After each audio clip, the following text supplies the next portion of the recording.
Je suis Josiane Marie-Paul Nguessanzea, juriste spécialiste en passation de marché, avec une expertise axée sur l'accompagnement des entreprises, des Mhm. institutions et des acteurs publics pour leur compréhension des procédures de passation et optimiser aussi les fameuses procédures. Je suis Oui. également manager du cabinet Prasix CNE, qui est un cabinet de formation des acteurs qui Mhm. intervient dans la passation du marché. En plus de la formation, nous faisons du conseil. Nous Oui. accompagnons les entreprises au montage de leurs offres et aussi nous les accompagnons de façon juridique. Donc, nous faisons une assistance juridique dans le cas des contentieux qui naissent Super. de la procédure de passation, bien dans le cas de l'exécution du marché. Voilà. Super. Super. Donc là, quand je comprends bien, vous évoluez beaucoup plus avec le secteur privé, beaucoup plus avec le secteur privé, Exactement. l'accompagnement et autres. Et vous accompagnez beaucoup d'entreprises et c'est même d'ailleurs cela qui va générer ma première question. Du point de D'accord. votre point de vue, si vous voulez, hein, ou du point de vue des entreprises que vous accompagnez, la source serait peut-être spécifiée plus tard. Quelles sont d'après vous les Mhm. erreurs les plus fréquentes que vous observez dans les dossiers, je dis les dossiers d'appel à concurrence de façon générale, DAO, demande de cotation, peu Mhm. importe, les dossiers d'appel à concurrence, et qui vraiment, je dirais un peu, hein, j'utilise encore cette terminologie, pourrissent un peu la vie aux soumissionnaires et compromettent dangereusement leur capacité quand même à produire de bonnes soumissions. Donc, quelles sont, disons, d'après vous, les erreurs fréquentes que vous avez tendance à rencontrer et qui posent vraiment problème aux entreprises lors des soumissions? Voilà. La question me fait sourire parce que c'est quelque chose qui est récurrent. Mhm. Et la plupart du temps, ce sont des critères imprécis. D'accord, Le DAO l'imprécision. a des critères imprécis, oui, oui, et ou bien des exigences disproportionnées. Voilà. OK. On peut, oui, j'ai un exemple comme ça qui me vient en tête. Il y a l'ARCOP qui avait rendu une décision il n'y a pas très longtemps. Mhm. Et pour les faits, je pense que le groupement avait contesté une décision, leur élimination, si je peux dire ça comme ça. Oui. Pourquoi? Parce que le DAO demandait qu'il relate ou qu'il donne de façon précise leur, service après-vente. Mais Mhm. en demandant à l'entreprise de faire son offre et de donner de façon précise son service après-vente, c'est quoi le précis? Du coup, ça partait dans tous les sens. Et le OK. groupement a jugé, s'est dit avoir donné de façon précise et détaillée son service après-vente. L'autorité contractante a dit non, que ce n'est pas ce qu'elle voulait comme détail ou comme précision.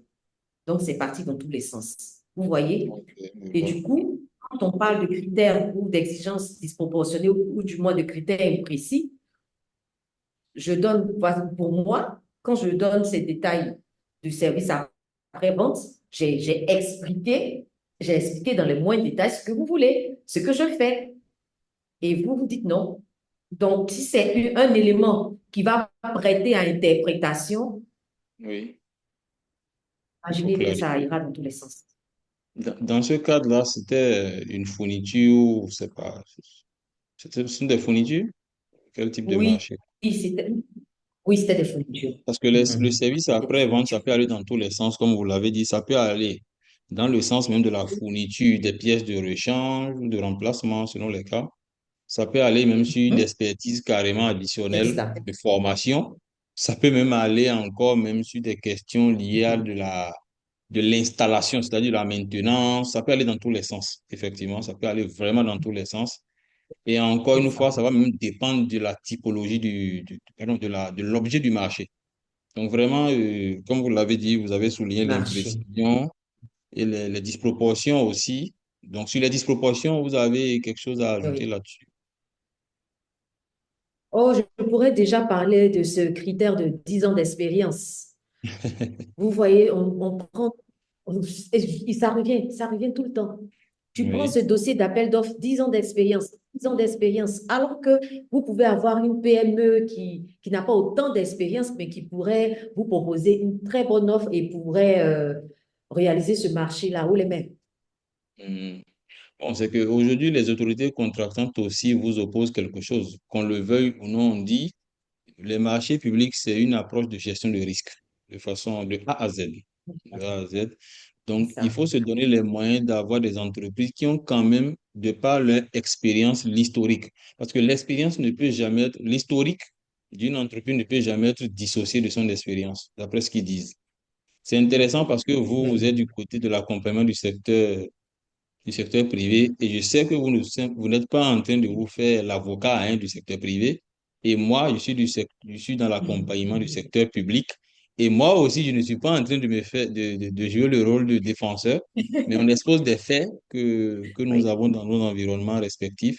Ils vous diront aussi, oui, mais écoute, on ne va pas prendre quand même quelqu'un qui n'a pas encore fait ses preuves. On n'a aucune idée de ce qu'il est capable de faire et parfois, lui aussi n'a même pas l'idée. Mais de toute Mhm. façon, il faut trouver un souci parce que vous savez, on tombe dans la situation la plus compliquée. C'est celle où deux parties ont raison. C'est-à-dire, quand C'est le ça. secteur privé vous parle, elle a raison. Quand vous écoutez, c'est logique, elle a raison. Elle a raison. Quand le public Mhm. aussi vous parle et qu'elle vous expose, mais elle aussi, elle a raison. C'est étrange. Donc, ça veut dire qu'à un moment donné, il faut prendre une décision. Donc, est-ce que d'après vous, il ne faudrait pas C'est peut-être bon. spécifier pour que ce soit par exemple, pour des marchés où, ce que j'appelle des marchés qui font appel à ce qu'on appelle des compétences support. C'est-à-dire des marchés où, par exemple, c'est de la livraison pure, il faut acheter et revendre. C'est pas vous qui fabriquez quand même. Vous Mhm. achetez, vous revendez. Pour Non. ces genres de marchés, il faut carrément Mhm. peut-être supprimer l'expérience dont vous parlez. Mais pour des marchés où il y a de la Exactement. technicité, où il y a du savoir-faire spécifique à implémenter, Ah, là, il faut peut-être même oui. encore juger. Donc, vous voyez qu'on peut trouver un terrain d'entente entre les deux pour que vraiment Oui. Oui. les dossiers types ou les modèles types selon les cas soient ajustés en conséquence. Est-ce que vous trouvez que cette approche-là pourrait Mhm. être cohérente? Je partage votre avis, je partage votre avis. Et ça me fait penser au fait que il y a beaucoup de copier-coller, en fait. Oui. Si on partait du fait que c'est quoi l'objectif? Pourquoi est-ce on veut ce marché? Pourquoi est-ce qu'on a cette demande-là? Mhm. Si les entreprises savent la raison de votre demande, mais tout de suite, vous saurez quels sont les critères que vous allez mettre dans le dossier d'appel d'offres. Effectivement. Soyez bien explicite, sachez la raison de votre demande. Cela vous permettra de mettre les critères qu'il faut sans demander trop gros ou trop petit. Ça m'a Voilà. fait sourire parce que ça m'a rappelé une phrase que j'ai l'habitude de sortir, c'est les critères d'un dossier d'appel à concurrence, c'est exactement comme un œuf. Vous le serrez trop fort, il se brise. Mhm. Vous le lâchez de façon négligente aussi. Vous lâchez ça de façon négligente aussi, il va se briser dans les deux cas. Donc, c'est à vous de tenir ça avec une bonne dose de dextérité. Et ça, vous avez soulevé un point très essentiel. C'est au fait, si je comprends bien ce que vous avez dit, la recommandation ici, vous avez parlé en langage basique. J'ai aimé justement ce langage-là Ouais. parce qu'on le comprend tous. C'est le copier-coller que beaucoup font. Et Oui. ça, c'est quelque chose qui pourrit existentiellement la vie à la commande publique parce que euh, le copier-coller en lui-même n'est pas négatif en fait, en lui-même, de façon Mhm. intrinsèque. On s'inspire toujours de quelque chose. La preuve, le meilleur système de copier-coller qui existe, c'est le dossier type lui-même. Le Oui, dossier type lui-même, exactement. c'est l'exemple le plus basique du copier-coller. Mais là où ça pose problème, c'est la non-contextualisation. Parce qu'en C'est marché ça, public, c'est le ça. contexte, il est tellement changeant. Le marché que tu as passé Mhm. il y a une semaine, tu veux passer le même marché tout à l'heure, tu ne peux plus plaquer le même Mhm. dossier parce que le contexte a entre-temps changé. D'abord, même tu es en train de passer ça dans une deuxième condition. Ce n'est même plus la même. Mhm. Ça fait désormais, c'est Non. le deuxième type de, c'est le deuxième objet de ce genre que je passe. Désormais, ce n'est plus la même. Alors que là-bas, c'était le premier. Mhm. Donc, déjà, ça change de façon Mhm. basique tout. Le contexte va changer. Et moi, C'est bon. j'ai exagérément, dans mes activités de formation, toujours conseillé ça. La gestion du risque contextuel est quelque chose de puissant. J'ai d'ailleurs sorti une recherche sur ça récemment que j'ai partagée. J'ai proposé des solutions. Le contexte, il faut à tout moment le calibrer. Parce que c'est ça qui va vous permettre vraiment d'acquérir ce que vous voulez dans les meilleures conditions. Donc, entièrement d'accord avec vous. Il faut vraiment... Mais est-ce que vous estimez, madame, que les SPM, je me mets du côté, hein, où je vous place aussi, je vous entraîne un peu du côté du secteur public. Est-ce que vous D'accord. estimez, de par votre position, même en revenant, en regardant du côté du secteur public, c'est-à-dire, comment on le dit en marketing là, pensez à agir client. Donc, on va faire ce petit exercice-là. Mettez voir la place des gens qui sont du côté du secteur public. Est-ce que vous pensez qu'actuellement, les pouvoirs publics ou l'écosystème des marchés publics leur donnent des leviers pour apprécier le risque contextuel avant de passer les marchés?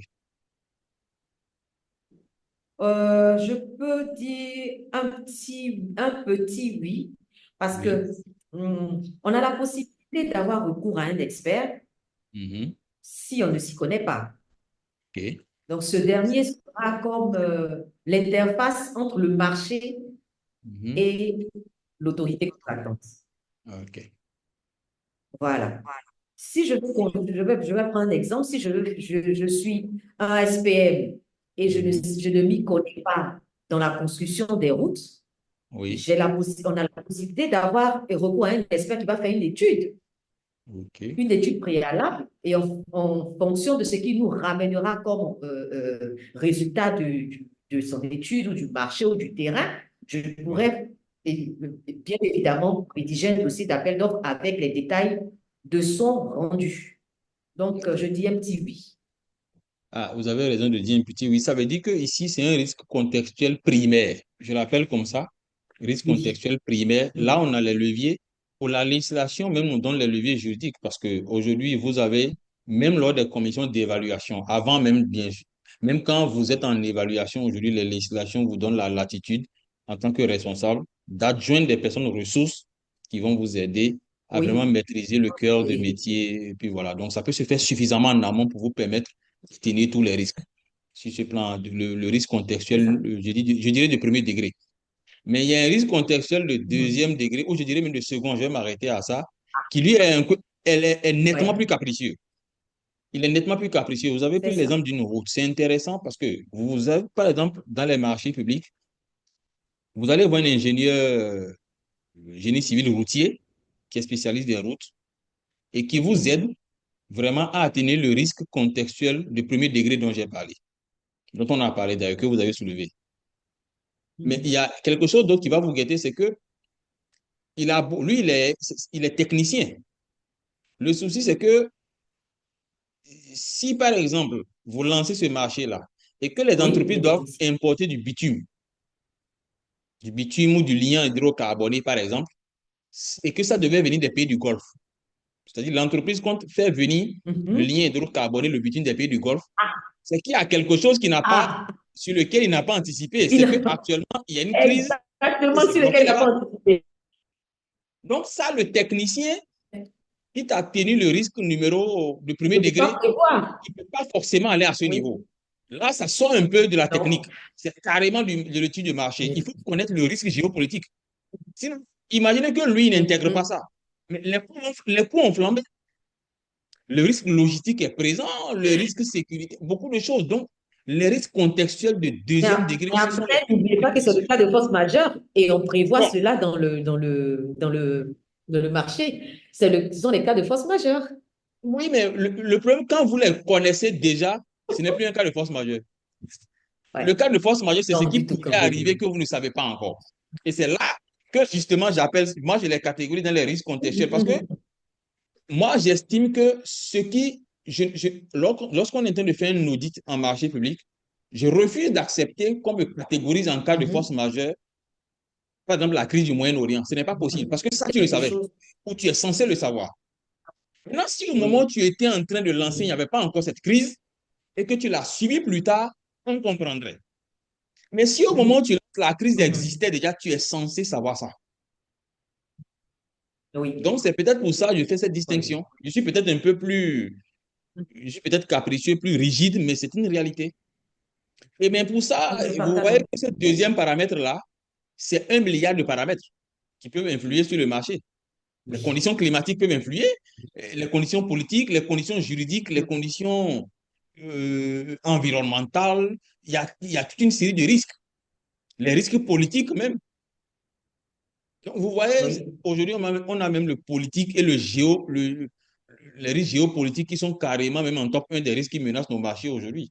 Donc, vous voyez un peu le risque logistique effectivement. aussi, tout ça. Donc, ces risques-là, en fait, on les subit. On n'a pas tous les éléments pour les maîtriser parce que ce n'est pas nous qui gérerons ça. C'est des risques qui viennent de dehors, on subit. Donc, comment est-ce qu'on fait? Il va falloir, à mon avis, que les États, ensemble avec le secteur privé, je pense qu'ils ont je ne sais pas si c'est le patronat ou la chambre de commerce, ou je ne sais pas trop, qui est quand même une cellule qui s'occupe de tout ça, qui à tout moment Oui, essaye quand même de cartographier tous ces risques-là et de permettre au SPM vraiment de savoir si sur un marché de route que je vais lancer, à quoi je dois faire attention en termes de risque contextuel. Et qu'il aille peut-être sur quoi? Sur un site web de l'autorité de régulation, je ne sais pas où, et qu'il voit ce à quoi il doit faire attention. Et l'option serait même encore plus soft si on était en dématérialisation, parce que ça va être automatiquement intégré au système dématérialisé. oui, Donc, le SPM n'a même plus d'efforts à faire parce il n'a plus d'efforts à faire pour aller chercher les risques. Les risques, il y a quelqu'un qui s'en occupe ou mhm, une équipe qui s'en occupe et le paramètre mhm, automatiquement pour lui dire fais attention à ça. Donc, l'application même lui génère en même temps ah, automatiquement ce qu'il faut en fonction. Maintenant, quand on n'est pas oui, dématérialisé, il faut aussi fonctionner en oui. fonction. C'est ce que je pense qu'on peut faire. Hein. Je ne sais pas si vous voyez, madame, est-ce que ce que je dis est cohérent? Je vois, je vois bien. D'accord. Donc, si je récapitule, vous avez parlé des imprécisions, des disproportions Oui. et Mhm. des disproportions dans les deux sens, hein, un peu trop bas, un peu trop haut. Il faut trouver toujours le juste milieu et être le plus clair possible parce que c'est toi qui exprimes le besoin. Donc, il faut que tu sois le plus clair possible. Plus tu es clair, mieux on te satisfait. C'est ce que j'ai compris de votre intervention. Et aussi maintenant, ça c'est Très beaucoup bien. plus au niveau des deux parties, éviter le copier-coller. Parce que autant les AC font ça, autant les entreprises aussi font ça. Ah non, ce type de Bien marché-là, j'ai sûr. déjà soumissionné à ça il y a 2 semaines quelque part. Bon, bis repetita. Donc, ça concerne les deux parties. Mhm. Vraiment intéressant pour ce premier point. Je dirais maintenant, qui me vient à l'esprit, est-ce que vous pensez, d'après vous, qu'on peut vraiment avoir des offres ou des propositions selon les cas de qualité, alors que les critères d'évaluation ou même certains critères, de façon générique, sont flous ou contradictoires et tout le reste? C'est-à-dire, est-ce qu'on peut avoir de mauvais critères et avoir une bonne offre? Est-ce que c'est possible? Alors, sur le champ, je dirais non. Si je me Mhm. base par exemple sur l'exemple que je vous ai donné pour la première question, vous avez vu tout de suite que le DAO était mauvais ou Oui, était flou.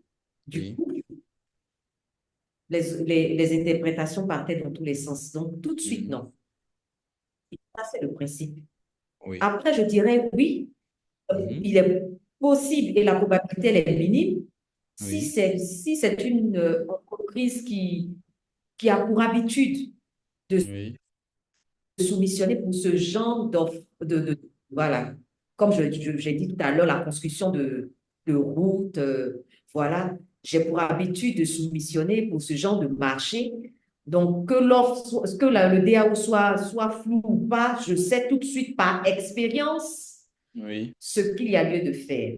Mais vraiment, le pourcentage, il est minime. Donc, je vais dire que par principe, non, on ne peut pas avoir de bonnes offres si le DAO est flou. On ne peut pas avoir de bonnes offres. Vous allez avoir certainement des offres avec des coûts extravagants ou vous allez avoir des offres qui vont être générales, question de faire, de baliser tout ce qui pourrait être problème et tout. Voilà. Non, non, on ne peut pas avoir de bonnes offres. Après, par expérience, voilà, par expérience, je ne veux pas citer de nom oui. pour les entreprises qui construisent nos routes ici. Elles peuvent vous monter un dossier, une offre les yeux fermés parce qu'elles ont pour habitude. Ok. Il n'y a pas très longtemps, j'accompagnais une entreprise hmm, dans la fourniture de matériel médical. Oui, Oui, c'était du matériel médical. Mais quand l'entreprise elle vient me voir, ah non, nous sommes habitués, on n'a pas l'habitude de faire ça. Non, non, non, non, non. On s'y connaît, on s'y connaît. tu les voyais feuilleter le DAO rapidement comme ça, mais tellement ils avaient pour habitude de faire ça. C'est comme on dit en jargon ivoirien, c'est leur chant, quoi. Mhm. Voilà. Voilà. Non, vous n'avez pas besoin, non, ne vous inquiétez pas, sinon on n'a pas l'habitude de faire ce genre de soumissionner pour ce genre de marché. Vous voyez? Donc, que ça soit flou ou pas, eux, ils peuvent vous monter le dossier, leur offre tranquille, parce qu'ils s'y connaissent. C'est leur créneau, c'est leur couloir, ils s'y connaissent. Voilà. Je vois, mais c'est que le danger est aussi là parce que euh, il n'y a rien de plus dangereux que ce qu'on, c'est-à-dire le vrai danger, c'est dans ce qu'on maîtrise Oui. en réalité, parce que, ou même ce qu'on croit maîtriser, parce que plus tu maîtrises quelque chose, plus tu baisses la garde. La Et garde, plus tu yes. maîtrises quelque chose, vous avez soulevé un point tellement crucial, c'est intéressant ce qu'on est en train de dire là, parce que c'est une réalité qui est juxtaposée à ce qui se vit. L'effet d'expérience, c'est quelque chose de positif, mais qui peut devenir tout à l'heure un problème pour toi, parce que l'expérience, quand tu fais trop quelque chose de routinier, c'est que tu ne fais plus ça avec la même veille. Donc, à un moment donné, Ah, la même veille, tu la même pourrais aller veille. de façon très négligente. Vous avez dit tout à l'heure, feuilleter le DAO très rapidement parce que, bon, ça, on connaît déjà, on sait à peu près ce qu'ils veulent, on sait comment on va Oui. monter. Mais il y a une page où quelqu'un a mis quelque chose là, une petite clause, un petit critère qui va te jouer des tours après. Parce que il faut faire la différence entre avoir une bonne offre, même là encore, je mets en griffe, une bonne offre et une offre correspondante. Mhm. Tu peux avoir une très belle offre, mais qui n'est pas Correspond. correspondante, qui ne correspond pas au DAO. Mhm. Alors que le DAO même n'a pas été clair. Ça, on reconnaît. Oui. Mais ton offre a beau être la plus belle, celui même qui est en train d'évaluer va dire, merde, si j'avais mieux précisé, c'est lui j'aurais retenu. Regardez-moi son offre, c'est de qualité, c'est ça qu'on veut. Mais le souci, c'est que les critères que toi-même tu as mis vont t'amener à l'éliminer. Encore que tu n'as pas prévu de variante. Si tu n'as pas prévu de variante. Donc, ça devient très compliqué, comme vous l'avez dit. L'effet d'expérience, oui, ça permet aux entreprises. T'as pas fait. Là, je vais utiliser un mot, une expression peut-être un peu bizarre pour des gens. Ça permet peut-être aux entreprises qui ont l'effet d'expérience de contribuer à former les autorités contractantes. Parce que quand une entreprise a cette expérience-là et qu'elle prend ça au sérieux et qu'elle ne baisse pas la garde, dans son offre, elle peut faire des offres qui vont amener l'autorité contractante à dire après, merde, c'est moi qui ai gaffé. Prochainement, il va falloir alors que j'intègre tant et que je fasse attention à ça. Je me suis retrouvé en face d'entreprises qui maîtrisent mieux même ce que je veux que même Oui. moi. Et là, on se retrouve dans un scénario bizarre. C'est le secteur privé qui commence en réalité par former le secteur public. Donc, je pense que c'est quelque chose de possible aussi. Et moi, je l'ai vu dans ce sens. Et Oui. c'est pourquoi votre non, je suis d'accord avec, et votre oui, je suis d'accord avec cela. Je partage. Merci beaucoup. Troisième question. Hmm, Est-ce que vous avez remarqué déjà dans vos accompagnements deux catégories de DAO? Des DAO qui sont conçus juste pour respecter les procédures. C'est-à-dire, on a conçu le DAO, tu sens quand tu lis le DAO là, que la personne ou les personnes qui sont derrière ont Mhm. juste rédigé ça pour respecter une procédure qui va se passer. Et il y a d'autres qui rédigent Mhm. le DAO dans un contexte différent. Ils sont en train de rédiger un DAO ou un DAC par extension parce qu'ils veulent obtenir le meilleur résultat en fait. Il y en a qui sont focus sur la procédure, qui sont procéduriers, Mhm. et il y en a qui sont focus sur Mhm. le résultat. Ils ne vont pas forcément faire les Mhm. mêmes. Pour la même acquisition, les deux là ne vont jamais rédiger le DAO là de la même manière. Oui. Est-ce que vous êtes déjà tombé, est-ce que vous avez déjà senti Oui. des DAO de ce genre et comment est-ce que vous avez pu conseiller les entreprises à atténuer le risque qui va avec parce que chacun embarque un risque. Comment vous voyez cela? Oui, il est facile de reconnaître ce genre de dossier d'appel d'offres. Dans les détails, les critères sont détaillés au point où tu as l'impression qu'on cherche le pouls dans le cheveu. Oui, Ces DAO sont minutieusement détaillés. Les critères, on n'en parle pas. Il y a même eu une décision à cet effet, hein. L'ARCOP oui. a rendu une décision à cet effet. Euh, euh, le soumissionnaire se plaignait du fait que les critères étaient, il a dit, étaient trop élevés. Mais Mhm. l'ARCOP a rendu une décision selon laquelle, mais vu la complexité du marché Oui. à exécuter, l'autorité contractante avait raison de mettre des détails, vraiment beaucoup de détails. Donc, du coup, ils ont eu de bonnes offres, mais l'entreprise a estimé que vu qu'il y a trop de détails, c'est pour nous évincer, pour ne même pas permettre à la PME de soumissionner. Mais non, on ne peut pas. Si on veut avoir une très bonne offre, l'autorité contractante, sachant ce qu'elle veut, te dit, je veux ci, je veux ça, dans le sans pour autant faire la publicité d'une marque, Mhm. voilà, non, il te dit ce qu'il veut. Mhm. Voilà. Et dans ce genre de cas, tu sais tout de suite à la lecture du dossier d'appel d'offres que l'autorité contractante a ses exigences, elles ne sont pas disproportionnées, elle sait ce qu'elle veut, et du coup, toi, en tant qu'entreprise, tu ne peux pas t'amuser à donner de l'à peu près, non. À la différence, je veux dire, à contrario, le dossier d'appel d'offres qui est pour respecter la procédure, tu vas voir que dans le DAO, il y a une superposition de documents à fournir ou tu vas voir un peu aussi des Exagérément exigences. administratif. Voilà, Il c'est y a exactement, trop voilà. d'administratif, peu de technique. Exactement. Oui. C'est comme Oui. ça qu'on peut faire la différence entre ces deux genres de dossiers d'appel d'offres. Ça, bon, c'est une astuce que vous venez de donner aux gens encore, hein. Donc, pour leur permettre de détecter. Moi, je pense que je suis d'accord avec vous. Parce que déjà, avec les marchés publics aujourd'hui, l'un des gros problèmes que nous avons dans les marchés publics, vous l'avez dit au début, c'est ça qui m'a intéressé, c'est même vous que je vais reprendre, c'est qu'il faut d'abord Oui. s'asseoir et revenir parfois à l'essentiel. Les gens oublient que les marchés publics ne sont qu'en fait un moyen. Ce n'est qu'un moyen pour acquérir quelque chose. C'est-à-dire les marchés publics se situent au milieu de la volonté, de la volonté du besoin et du besoin lui-même qu'on va avoir in fine. Le marché public ne permet que de... Ce n'est qu'un pont, en fait. Les marchés publics, ce n'est qu'un Oui. pont, en fait.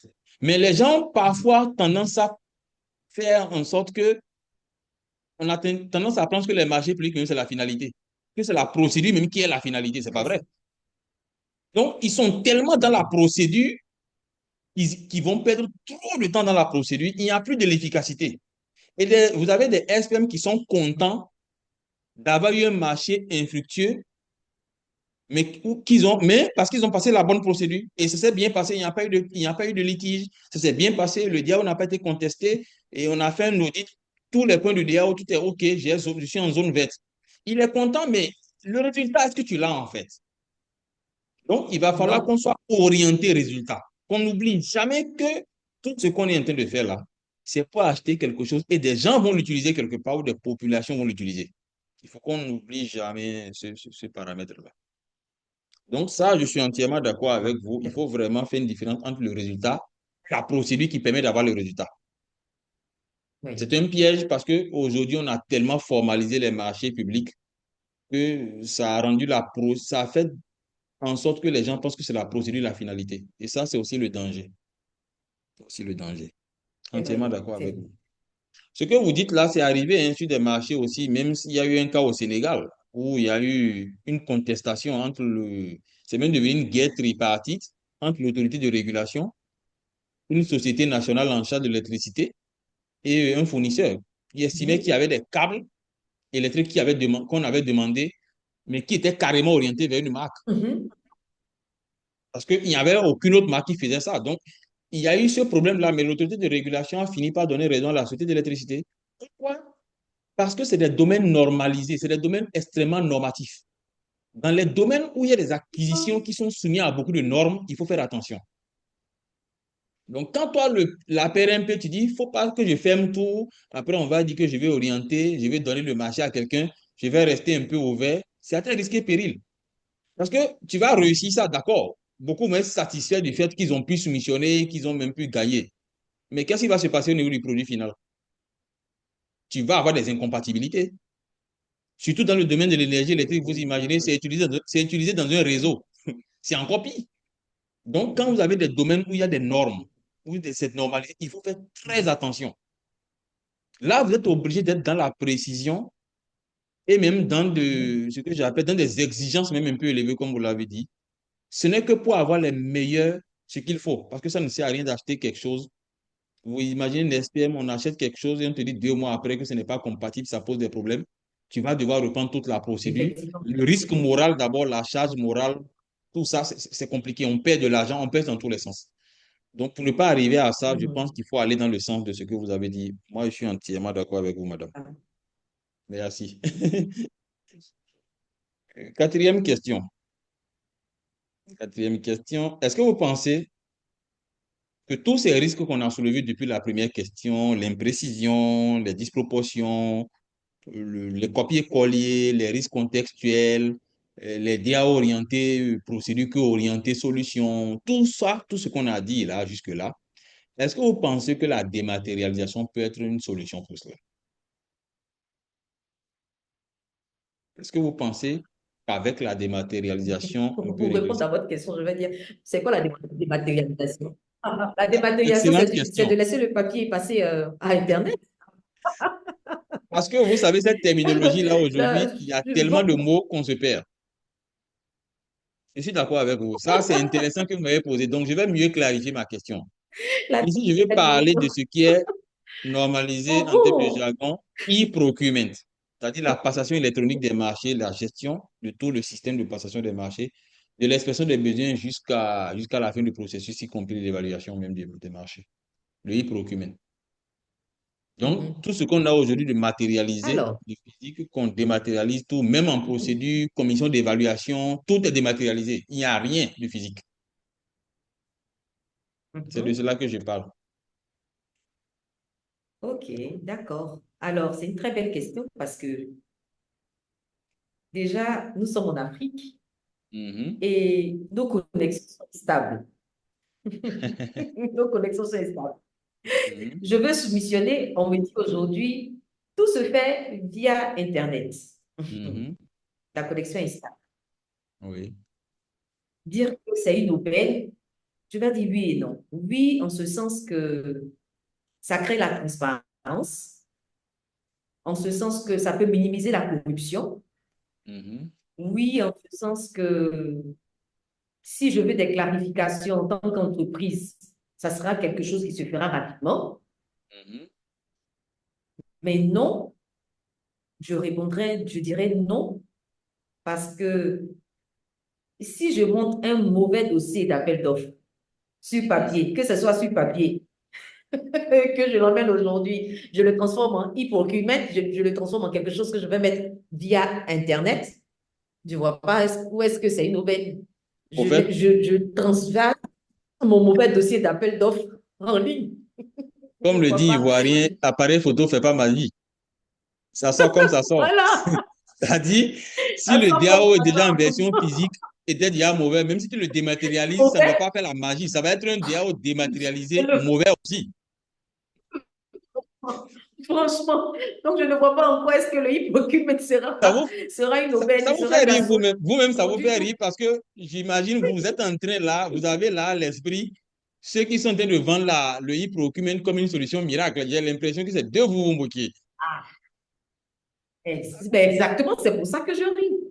Et ça, c'est ironique parce Exactement. que beaucoup ne font pas On a l'analyse que vous tendance venez à de faire, hein. copier ce qui vient de l'Occident. Mhm. On copie sans prendre compte de nos réalités, de nos mentalités. Je ne pense pas que nous sommes assez préparés pour Mhm. passer au e-procurement. Comme je dis, le e-procurement a son avantage en matière de transparence, en matière de corruption, en Oui, matière de gain de temps. célérité. Oui, c'est rapide. Mais, le mal est là. Moi, je comprends. Jusqu'à C'est-à-dire, il faut présent, pas. on en... C'est-à-dire, ce que vous êtes en train de dire est intéressant. C'est pourquoi? Parce que beaucoup de gens ne font pas ce débat. Quand on entend les séminaires sur le e-procurement, on ne vend que les mérites. Et même lorsqu'on va au niveau des risques, on a tendance à souligner uniquement le risque Ah, technologique. Mais le risque que vous soulignez ici, ouais, il est humain opérationnel et c'est très puissant. C'est les risques les plus oui. compliqués à régler. Vous estimez en fait que il faut d'abord qu'on réussisse de façon matérialisée. C'est-à-dire il faut d'abord que de façon matérialisée, là, tout soit bon d'abord. Et c'est ça qui va nous Bon. permettre d'aller avec un e-procurement pour que ce soit un optimisateur. Sinon, les problèmes que nous avons et les caprices que nous gérons, on va juste les dématérialiser. On va dématérialiser nos problèmes juste. On va dématérialiser nos mauvaises choses. Exactement. Donc, dématérialiser quelque chose de mauvais ne le rend pas bon. Il le rend encore même. Là, il est même plus, c'est même plus dangereux parce que les conséquences vont venir aussi plus rapidement.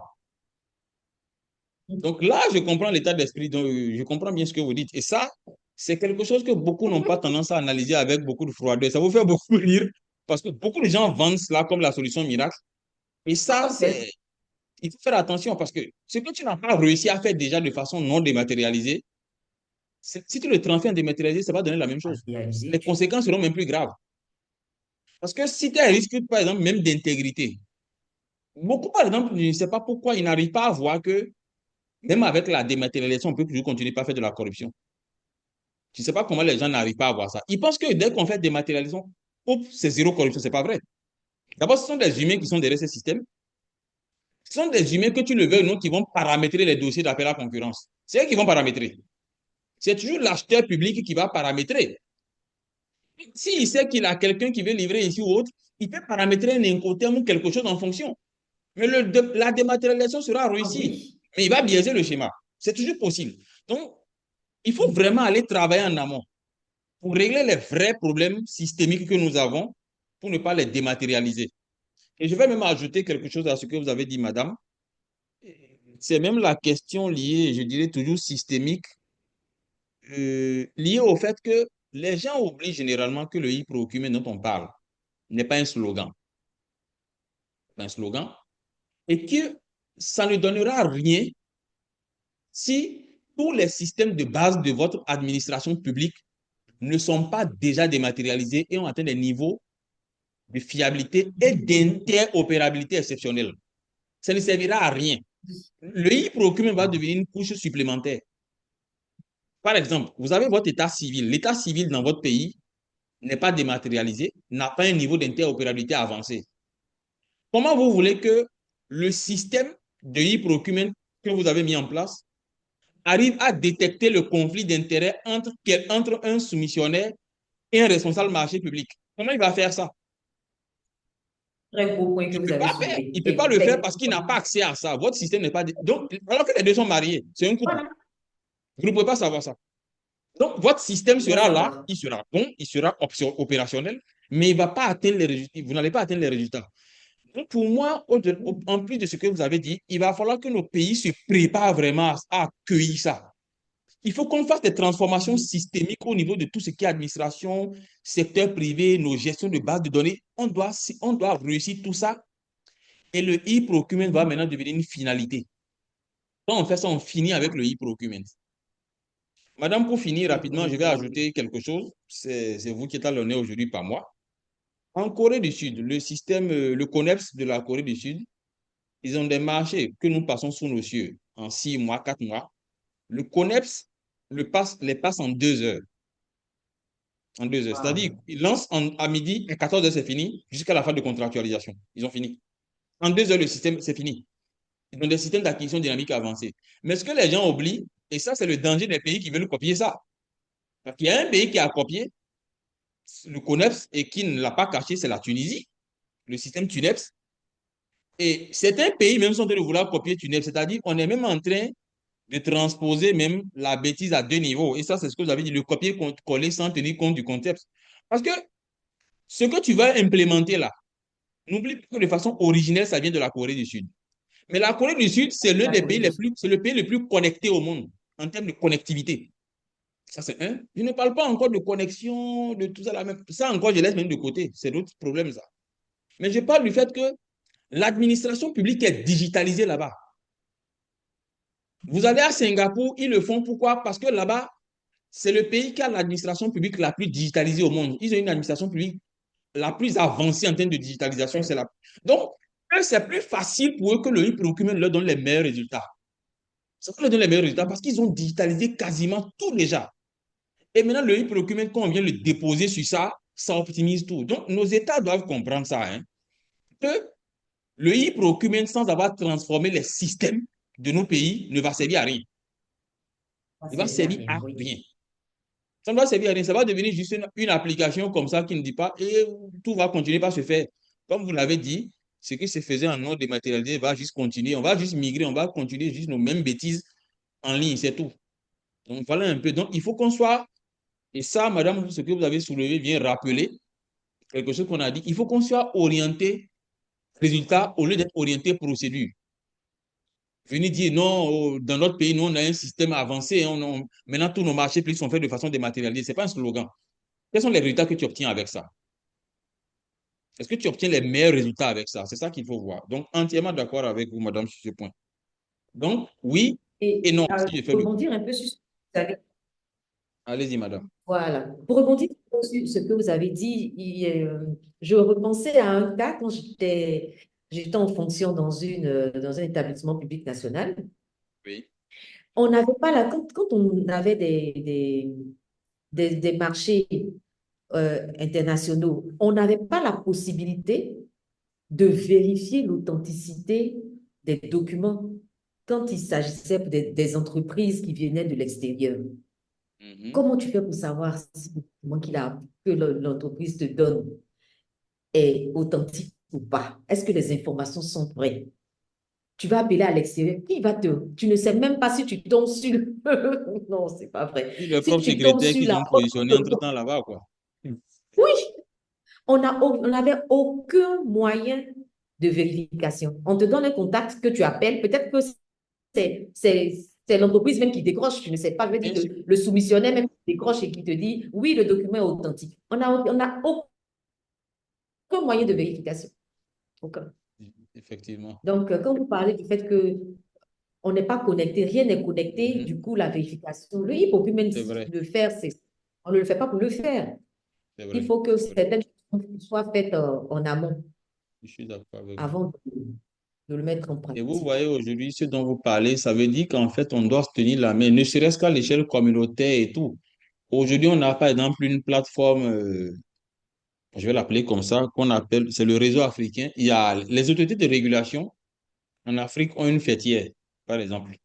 C'est là qu'elles auraient dû. Vous imaginez même que nos listes de sanctions ne sont pas synchronisées encore. C'était incroyable. C'est-à-dire, il y a une entreprise qui est sanctionnée C'est en Afrique incroyable. centrale, elle vient se missionner dans votre pays, et vous ne savez pas en fait quel est sur le coût d'une sanction là-bas actuellement pour peut-être une pratique interdite qu'elle va reproduire chez vous. C'est-à-dire, elle vient, vous n'êtes même, elle vient avec un risque d'intégrité embarqué et vous l'acceptez le processus parce que vous n'avez pas l'information. Tout simplement parce que on ne mutualise pas nos listes. J'ai même fait une vidéo là-dessus. Et ce sont ces entreprises-là même que j'ai même qualifié de touristes de la fraude. Ce sont des touristes. C'est là on ne les connaît pas qui vont. Ils savent que, pourquoi ils vont là-bas? Parce qu'ils savent très bien que vous n'avez pas les moyens de détecter ça. Ils savent c'est bien. Mais quand ils sont sanctionnés par la Banque mondiale, là, ils réfléchissent par deux fois. Pourquoi? Parce que la Banque mondiale a une liste publique qui est synchronisée avec plusieurs autres bailleurs, notamment quatre multilatéraux principalement et d'autres bilatéraux, et qui est disponible et actualisée chaque 3 heures au plan mondial. Et ils savent ça. Donc ils se disent, là, on ne peut pas mentir, ils vont nous attraper. Et même là encore, madame, il y a des autorités de régulation au niveau des pays qui n'intègrent même pas les lignes de sanctions internationales encore. Je suis en train de faire ce combat depuis des années pour que ça arrive.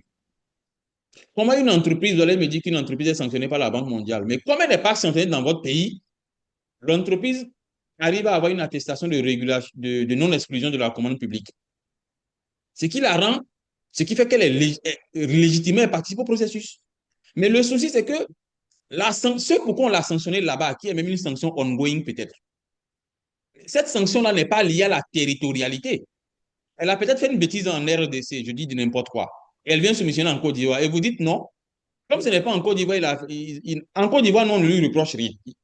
Le problème, ce n'est pas la territorialité, c'est lié à l'entreprise.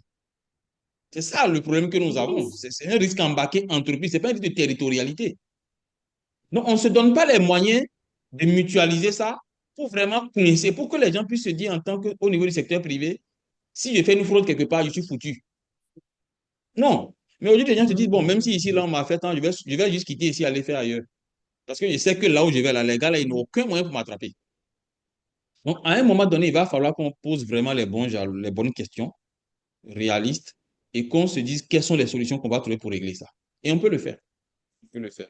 Donc, vraiment, ce que vous venez de soulever, C'est vraiment un des problèmes qui minent les marchés publics, les attestations de bonne fin d'exécution, le top 1 hein, des documents les plus falsifiés. Vous imaginez que les gens ont eu le culot, excusez-moi de le dire ainsi, de falsifier des documents de l'administration publique même. On a connu des pays où les gens ont falsifié les documents du tribunal. Je ne sais pas si vous voyez le niveau.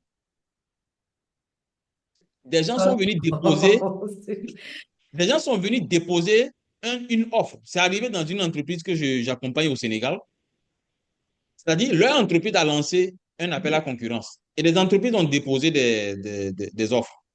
Mais dans l'offre là, ils ont déposé une attestation de bonne fin de prestation délivrée par l'entreprise même l'entité même qui a demandé le service, c'est-à-dire par l'acheteur public. Ce qui est normal, il n'y a pas de souci.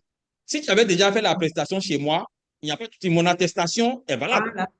Mais le problème, c'est qu'ils ont falsifié l'attestation de l'entreprise et leur ont rapporté ça. Est-ce que vous imaginez le niveau d'affront? C'est comme si moi, je vais soumissionner pour un marché, je dis du n'importe quoi, Praxis, par exemple, une AC publique. Et moi, je viens avec une attestation de Praxis et je la falsifie et je dépose sur un marché où Praxis est l'acheteur public où il va évaluer, où il va évaluer les soumissionnaires. Ça, c'est-à-dire, c'est de l'affront à la limite. C'est parce que je me dis, même C'est de Praxis la n'a aucun système pour détecter que je vais falsifier son propre document. C'est arrivé ce que je vous dis. document. Et vous savez comment ils ont attrapé, parce qu'ils ont fini par les attraper, c'est pourquoi j'en parle. Vous savez comment ils les ont attrapés? Il a fallu juste, ce n'est même pas un moyen technologique ou quelque chose qui les a attrapés, hein. Ce n'est même pas un moyen systémique, c'est un moyen humain. Et quand on vous explique ça, le danger, c'est que ça aurait pu passer. En fait, il s'est fait que lors de la commission, parce que j'avais reçu tout cela en formation, on était aux Émirats, et j'ai dit, mais comment vous avez fait pour les attraper? Ils disent, mais c'est l'un d'entre nous qui a bien regardé le document. Il dit, mais le signataire, là, à cette date-là, le gars-là n'était plus en poste, hein. C'est pas Il a signé vrai. ce document-là en telle année. On dit, le monsieur, là, il n'est plus là, on l'avait muté dans une autre direction. Comment il a signé ça? C'est en fait, comme ils connaissent l'entreprise, c'est ça qui a attiré leur attention. Mais le type là, il n'est pas censé signer ça. Autrement dit, ça aurait pu passer alors. Ça aurait pu passer, c'est dangereux. Oh, c'est Et encore c'est plus là grave. qu'ils ont commencé à investiguer, ils se sont rendus compte que mais ça a été falsifié. Donc, vous voyez, en fait, ce n'est pas forcément la faute du secteur privé, tout ce qu'on leur reproche. On dit le secteur privé aime la fraude, le secteur privé. Mais vous, vos systèmes permettent de faire ça. Exactement. C'est vos systèmes qui Oui, leur permettent de faire ça. Donc, c'est ne ça. regardez, on dit chez nous en Afrique, et c'est valable probablement aussi sous d'autres cieux, ne regardez pas là où vous êtes tombé, regardez là où vous avez trébuché. Quand une entreprise fait de la fraude et se permet même de déposer ça dans votre entreprise, c'est qu'elle a estimé qu'il y a un moyen que ça passe. Toute fraude est basée sur une opportunité. C'est une opportunité quelque part qu'elle a vue et s'est dit ça peut passer. Moi, je ne sais pas si peut-être en Côte d'Ivoire, dans l'histoire de la Côte d'Ivoire, vous n'avez jamais entendu des gens aller, un cambrioleur escalader le mur de l'état-major général de la Côte d'Ivoire pour aller cambrioler ou aller à la présidence cambrioler. Mais parce que c'est que là-bas, la possibilité de réussite est quasi nulle. Il ne va jamais faire ça. Même s'il est un kleptomane, il ne va pas faire ça. Donc, c'est l'opportunité qui Jamais. va générer ça, en fait. Donc, c'est à nous de faire en sorte que nos systèmes soient tellement puissants, bien encadrés, bien verrouillés, pour empêcher. Ça va faire que les gens vont oublier même de faire ça. Quelqu'un m'a dit, pourquoi dans nos rues, quand quelqu'un mange un burger, un sachet et tout ça, il jette ça dans nos rues. Mais pourquoi la même personne, quand tu le prends, tu l'amènes dans d'autres pays, là, quand il veut faire ça, il regarde de gauche à droite, il met ça dans sa poche. Je ne sais pas. Donc, ça veut dire, je vais utiliser ici le langage ivoirien, on va rigoler comme on est presque à la fin. Ça veut dire que le mot, là, donc, il pouvait être propre, en fait. Il savait bien ce qu'il fait, mais c'est l'environnement qui lui permet d'être sale. C'est pourquoi il le fait là. Environnement. Pourquoi? Parce Oui, qu'il bien y a un sûr. autre pays là, quand il jette sachet de burger, l'amende c'est 800 $. C'est-à-dire, on Oui, t'inflige une amende que tu n'oublieras même pas dans 5 ans. exactement. Ils ont mis des systèmes comme ça. Et non seulement ils mettent des amendes, mais là-bas, on t'applique ça. Il n'y a pas d'impunité zéro. Tu fais, on t'applique ça. Tu peux être qui? On va t'appliquer ça. Donc, toi-même, quand tu viens dans l'environnement, tu sens que ici, là, comportement de, bon, je ne vais pas citer le nom d'un quartier d'Abidjan, vous voyez de qui je parle, comportement de là-bas, là, tu vas déposer ça à l'aéroport avant de rentrer là-bas. Tu ne peux pas faire ça ici. Tu vas être droit. Donc, vous comprenez qu'en fait, tout réside en quoi? La puissance de l'environnement. C'est parce que les gens estiment que dans nos environnements, ils peuvent faire des bêtises, c'est pourquoi ils le font. Pourquoi ils ne font pas ça? Donc, il va falloir qu'on travaille pour que nos environnements soient les plus sécurisés possibles. Ça, c'est vraiment la grande leçon à retenir de ce que vous venez de dire. Et moi, je suis entièrement d'accord avec vous. Entièrement d'accord. Vraiment, merci pour ça. Et dernière question, je vais vous essaimer un peu. Si vous avez, par exemple, madame, je dirais trois grandes recommandations, ou peut-être un peu plus, hein, je suis preneur, à faire à la fois, c'est-à-dire des recommandations qui concernent, qui parlent au même moment aux autorités contractantes et aux entreprises, c'est-à-dire le secteur public et le secteur privé à la fois, les deux.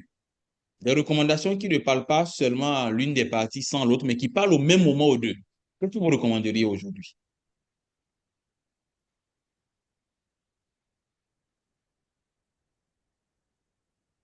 aux deux parties, hein. C'est quelque chose ou Hum, des choses. je peux dire déjà que il serait idéal qu'on investisse massivement sur Mhm. la qualité des dossiers d'appel d'offres. Oui, la préparation des dossiers d'appel d'offres. Qu'on investisse massivement sur la préparation des dossiers d'appel d'offres. Oui. Je ne sais pas s'il faille qu'on forme bien les SPM, Mhm. mais qu'on ait en tête quelque chose de simple. Ouais. J'ai des besoins, il Mhm. faille que je réussisse à les retranscrire clairement, quitte à ce qu'on les forme tout le temps pour qu'on mette ça dans la matière grise, là. Mais il faille qu'on ait la capacité et la facilité de retranscrire nos besoins au travers des critères, au Mhm. travers de... Voilà. Ça, c'est ma première doléance parce que les gens sont plutôt focus procédure Mhm. que qualité de dossier d'appel d'offres. Ok. Voilà, ça c'est ma première doléance, ma première doléance. Bon, je pense que ça touche aussi bien les SPM que les Bien entreprises, sûr, parce que bien sûr. si un bon dossier d'appel d'offres là, bien détaillé, je serais plus à l'aise à pouvoir le monter sans problème, monter mon offre sans problème. Et ma deuxième doléance, c'est qu'il y ait un contact ou des échanges, si on peut faire avant publication, pourquoi pas, entre les entreprises et les autorités contractantes. Question de savoir ce qui est faisable. Si tu n'as pas la réalité du terrain, je ne sais pas qu'est-ce que tu pourras attendre de l'entreprise. Si tu ne sais pas le coût d'un matériel ou si tu ne sais Mhm. pas la durée de livraison du matériel, si vraiment il faut qu'il y ait un échange entre ces deux acteurs. Ok. Oui, ça aussi, je pense que ça serait important. Peut-être qu'on va dire que ça va allonger la procédure, mais le plus important, c'est qu'on ait de bonnes offres. Donc, si on peut avoir implémenter ça dans le timing avant la, la, la publication des dossiers d'appel d'offres, ou pourquoi pas aussi avant le deadline, il faut que quand on a publié le dossier d'appel d'offres, il y ait des échanges entre les potentiels soumissionnaires et l'autorité contractante. Question pour les soumissionnaires de poser des questions, de comprendre si certains aspects du DAO, voilà. Ça, c'est ma deuxième doléance. Et la dernière, ce serait, bon, elle va un peu dans le même sens que les autres, ce serait de ne plus avoir de critères disproportionnés. C'est pourquoi je dis que ça va dans le même sens que les autres doléances. À partir du moment que moi, en tant qu'autorité contractante, je sais ce que je veux, je sais ce pourquoi je veux ce produit ou je veux ce bien, je ne demanderai pas gros, je ne demanderai pas trop gros, je ne demanderai pas trop petit. Je demanderai ce qu'il faut, donc les critères qu'il faut, donc ils ne seront pas disproportionnés. Et puis, les exigences aussi seront parfaites. Franchement, tout part dans le sens de il faille que les critères soient en conformité avec l'objet du marché. Voilà. En gros, c'est Super. ça. C'est pas en gros, hein, c'est vraiment gros ce que vous venez de dire, c'est vraiment gros finalement. Et là, j'ai même fait Voilà. ça va être un plaisir pour moi même de bien détailler encore parce que vous êtes allé, à mon avis, très vite. Il y a même, on a senti qu'il y a quelque chose en plus. On peut aller en profondeur parce que vous êtes parti essentiellement sur le besoin. Le besoin pour vous, c'est prioritaire. Et ça, on est d'accord, c'est incompréhensible. Le besoin, il faut bien le définir. Pour vous, il faut même que la définition du besoin devienne même un exercice que tout le monde maîtrise. Je me rappelle encore, j'ai eu à faire des formations, des autorités contractantes m'ont appelé pour me dire, nous, on veut que tu nous formes juste sur la manière dont on va même bien exprimer nos besoins. Parce que ça nous pourrit la vie à l'interne. Déjà à l'interne, donc imagine quand maintenant ça sort et qu'on doit maintenant se retrouver en face des entreprises, ce que ça devient. Déjà à l'interne, on a du mal à se comprendre sur l'expression de nos besoins. C'est des problèmes. Pourquoi? Parce que celui qui exprime le besoin A, il n'est pas, il est dans le métier peut-être, et parfois il n'est pas dans le métier. C'est-à-dire, j'imagine, je suppose par exemple qu'on vous dise qu'un directeur général demande un ordinateur. Mais le problème, c'est que lui, il n'est pas informaticien, le directeur général. Donc, il va demander ça sur les aspects commerciaux, fonctionnels, à la limite un peu. Il va dire, je veux quelque chose qui est temps, qui est coïncide, je veux que c'est telle commodité. Donc, il va tellement lister de choses qu'il veut que si vous ne savez pas faire, vous ne trouverez, vous allez même voir que ce qu'il veut là n'existe même pas. Parce que lui, c'est ce qu'il veut qu'il connaît. Mais est-ce que c'est de ça qu'il a besoin? Donc, il y a vraiment un gros déphasage entre les besoins techniques et les besoins fonctionnels. Et il faut vraiment que les gens puissent être Complètement. formés pour qu'ils puissent être amenés même à savoir exprimer les besoins. Parce que certes, tu n'es pas du métier, mais ce que tu es en train de dire là, si on veut transformer ça dans un dossier, là, mon frère, il y aura infructuosité. Ça n'existe même pas. C'est pas possible que ça passe. Et ça crée des clashs. Pourquoi? Parce que quand le SPM, le pauvre, je l'appelle comme ça, quand il dit ça ne peut pas se faire, on ne le comprend pas. On lui dit non, c'est lui qui est en train de bloquer le marché, il ne veut pas acheter. Il dit, mais ce que tu as demandé là, frère, il n'y a pas ça sur le marché. Peut-être même que ça existait avant, mais il n'y a plus ça maintenant. C'est compliqué. Maintenant, lui, il doit mettre les normes dedans parce que l'ordinateur, quand il va t'acheter ça, tu vas dire que la prise, il t'a acheté un ordinateur où la prise n'est pas en train de rentrer avec. Donc, il doit évaluer tout ça et voir. Les techniciens vont pas. Donc, il y a vraiment ce petit conflit-là, je vais parler, ce linge sale-là qu'il faut qu'il être lavé en famille, correctement au niveau des acides. Parce que vous devez être aligné correctement sur vos besoins avant maintenant de faire face au secteur privé. Et là encore, pour moi, il y a Exactement. quelque chose qui manque dans le dossier. Je suis d'accord avec vous sur ça. Ça manque dans nos dossiers. On ne dit pas ce que tu veux acheter. On dit ce qu'on veut, mais on ne dit pas pourquoi on veut ça. En quoi ça pose problème de dire à une entreprise, dans un dossier d'appel aux entreprises, au secteur privé, de dire, voilà mon dossier d'appel à concurrence, je vais acheter ça. Maintenant, je réserve ne serait-ce qu'une page pour dire, quand je vais l'acheter là, voilà pourquoi je vais acheter ça. Voilà qui va l'utiliser. La personne va l'utiliser dans telle unité. C'est-à-dire, il faut carrément expliquer le fonctionnel pour que l'entité puisse, le secteur puisse comprendre, ah, l'ordinateur là, c'est le secrétaire qui veut utiliser ça, ou c'est un DG, ou même ce sont des informaticiens qui vont l'utiliser. Dans Parfait.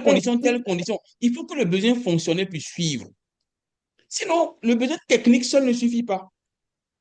Donc, je suis entièrement d'accord avec vous quand vous dites ça. Et vous parlez maintenant de la professionnalisation aussi. Mais avant de revenir à la professionnalisation, pour finir, vous avez parlé par exemple des dossiers types. Les dossiers types, par exemple, l'un des problèmes que nous avons avec, moi, quand j'en parle, les gens me disent, tu exagères. Mais la preuve, c'est vous qui venez de dire ça. Ce que vous venez de dire, les dossiers types ont un Oui. problème. Leur avantage embarqué génère en même temps leur problème embarqué. C'est ce qui est bizarre. Aujourd'hui, si vous prenez les dossiers types, nous ne les avons pas typologie généralement dans les pays. C'est-à-dire dossier type travaux, dossier type fourniture, services et prestations intellectuelles.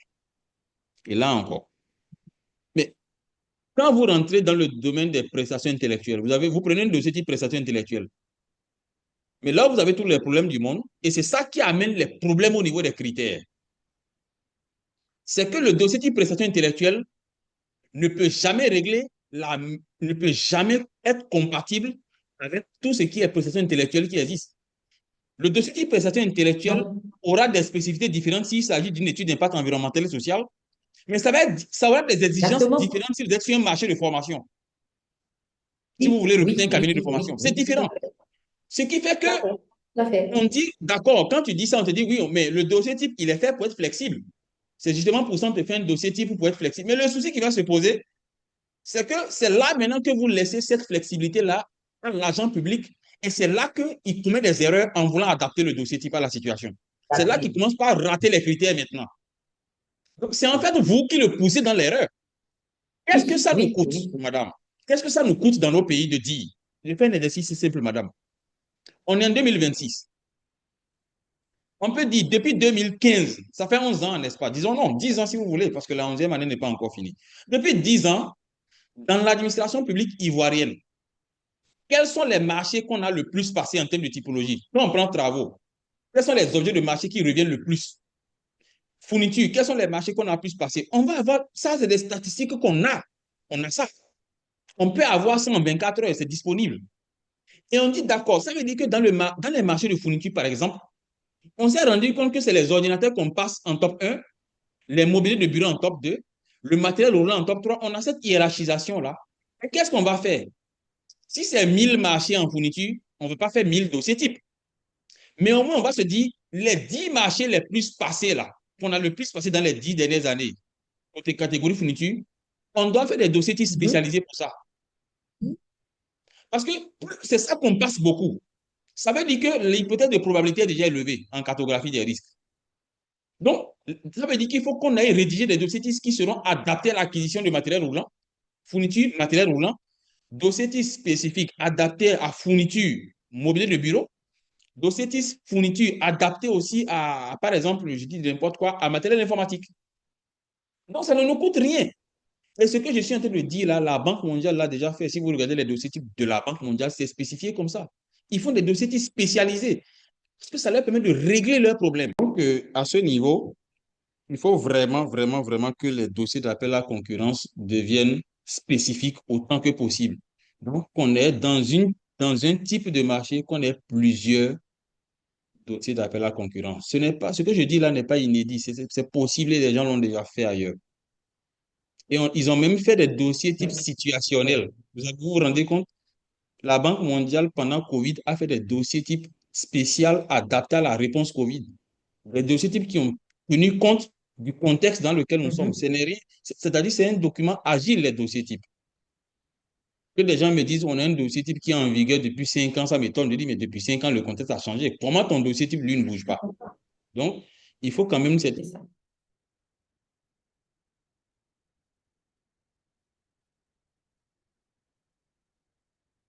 des critères qui sont différents tout le temps.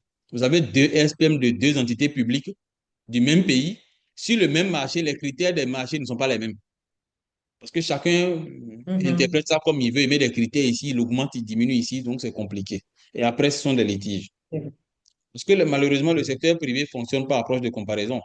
Ils vont vous dire, mais là, on avait soumissionné à ce genre de marché là-bas, pourquoi ici, vous avez mis tel critère alors que vous êtes de la même autorité contractante? Mais alors que le critère n'est pas contextuel, en fait, c'est un critère lié aux demandeurs spécifiquement. Donc, vous voyez, c'est difficile. Donc, c'est ce que je recommande.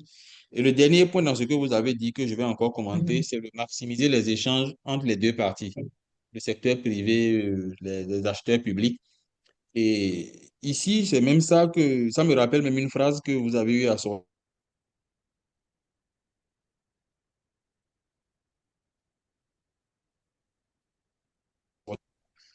On est en train tout le temps de penser que ce sont deux camps opposés. Les deux, en fait, ont le même objectif, c'est la contribution à la dynamique de nos pays et de notre continent. Il faut qu'on comprenne ça. Et à des moments donnés, il va falloir les mettre ensemble. Et on va gagner en les mettant ensemble parce que dans une même salle, quand on a les deux parties, je vous assure qu'il y a des choses que vous allez mieux comprendre en tant que formateur. Et l'autorité publique, s'il a des participants, il va comprendre des choses parce que ils vont se retrouver, vous n'allez plus être, ce n'est plus le formateur qui va être le porte-voix du secteur privé, ni l'inverse. Ils vont se retrouver maintenant directement dans une même salle pour discuter. Ils vont se retrouver et les divergences vont être comprises et vont être aplanies et les meilleures solutions vont sortir en fait de ça. Donc, tant qu'on va mettre le secteur public seulement à part, le privé seulement à part, ça va être compliqué. Il va falloir qu'on ait les deux camps généralement dans une même salle et que les deux se parlent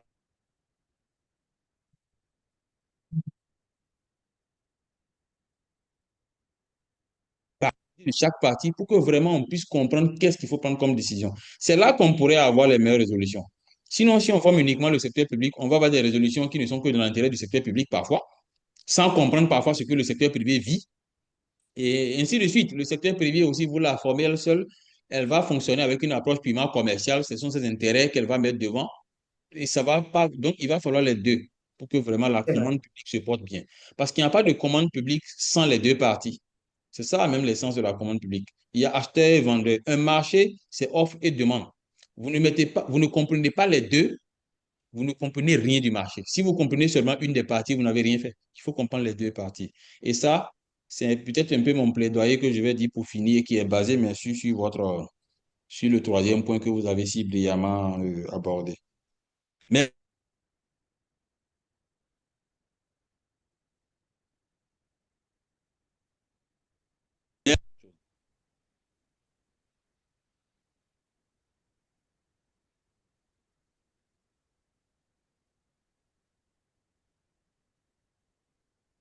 vous avez quelque chose comme mot à la fin, quelque chose à dire pour clore la séance? Alors, déjà, ça a été un plaisir Mhm. Plaisir partagé. de, de faire cette séance avec vous.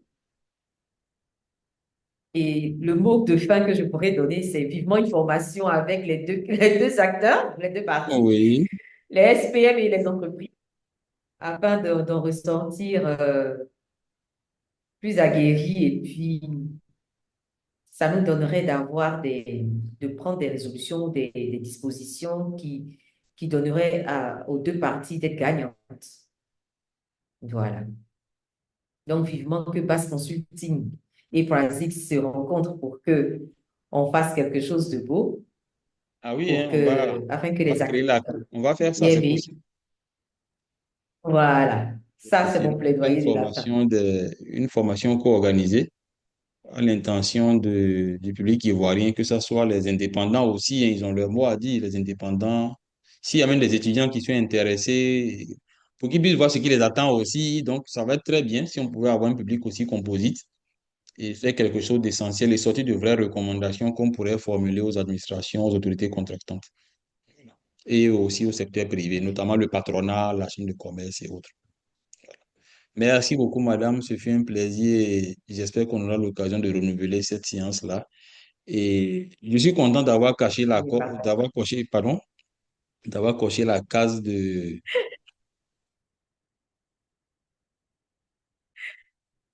La carte féminine. C'est doublement coché parce qu'une femme, là, cette fois-ci, est aussi le secteur privé. Donc, ça me met à la fois. C'est du all-in-one que j'ai eu, quoi. Voilà. Donc, je pense que les gens vont me lâcher un tout petit peu. J'ai pu régler leurs problèmes. Donc, vraiment, merci. Merci de J'espère que j'ai m'avoir donné relevé avec l'opportunité.